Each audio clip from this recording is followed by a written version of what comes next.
PAS mempergoda Islam demi kuasa. PAS hari ini mempergudakan Islam tanpa perjuangan yang konsisten. Parti itu berubah dan tidak jelas perjuangan kerana pemimpin gilakan kuasa dan kedudukan duniawi, kata Pengerusi Pakatan Harapan Terengganu Datuk Raja Kamarul Bahrin Shah. Menurut beliau, PAS hari ini jauh berbeza. PAS pada era almarhum Tok Guru Datuk Ni Abdul Aziz Nikmat yang memerangi Zionis Israel dan kezaliman komunis secara konsisten dan berterusan. Namun seperti biasa apabila tiba musim pilihan raya umum, segala hantu jembalang muncul berkeliaran. Kali ini jembalang jenis komunis dan Israel muncul dari kubu-kubu kuat PAS. Isu hantu komunis dan Israel ini dilepaskan secara bermusim, bukan perkara baharu tetapi modus operandi taktik biasa PAS, ujar Raja Kamarul.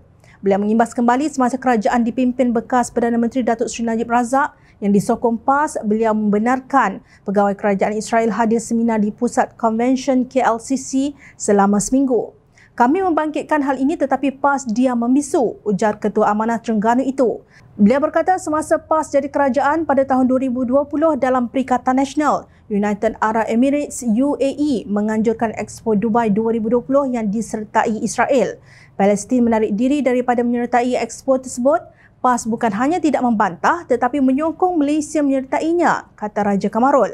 Timbalan Menteri dari PAS, Datuk Amzad Hashim dengan megahnya mendirikan billboard gegasi dengan gambar beliau jelas terpapar menggesa rakyat Terengganu dan Malaysia menyertai Expo yang turut sama disertai oleh negara haram Israel. Semasa PAS menjadi sebahagian dari kerajaan, mereka tidak menganggap Israel hantu atau musuh tetapi rakan niaga kekayaan duniawi tempelaknya.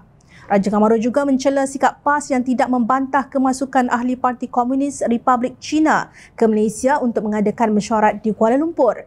Yang amat menyedihkan lagi apabila Pertubuhan Bangsa-Bangsa Bersatu mencadangkan siasatan ke atas kekejaman umat Islam minoriti Islam Uyghur oleh Kerajaan Komunis Republik China yang telah lama dilaporkan media antarabangsa. PAS sekali lagi membisu.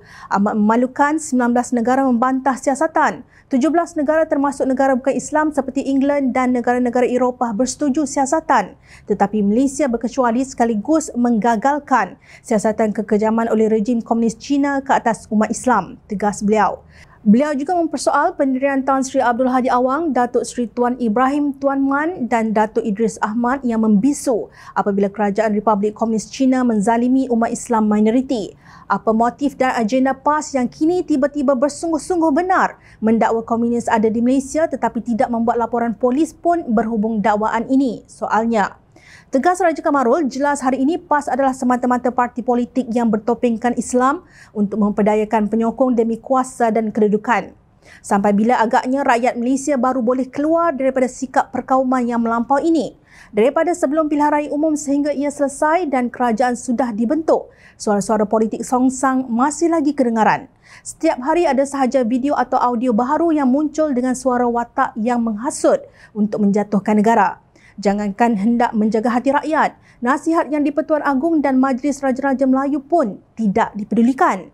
Rakyat terus diperbodohkan daripada awal usia sehingga ke hujung usia secara berterusan tanpa ada rasa keinsafan.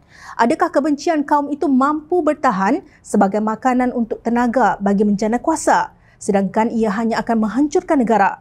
Sepatutnya kita berganding bahu membina semula negara. Kegilaan apakah ini?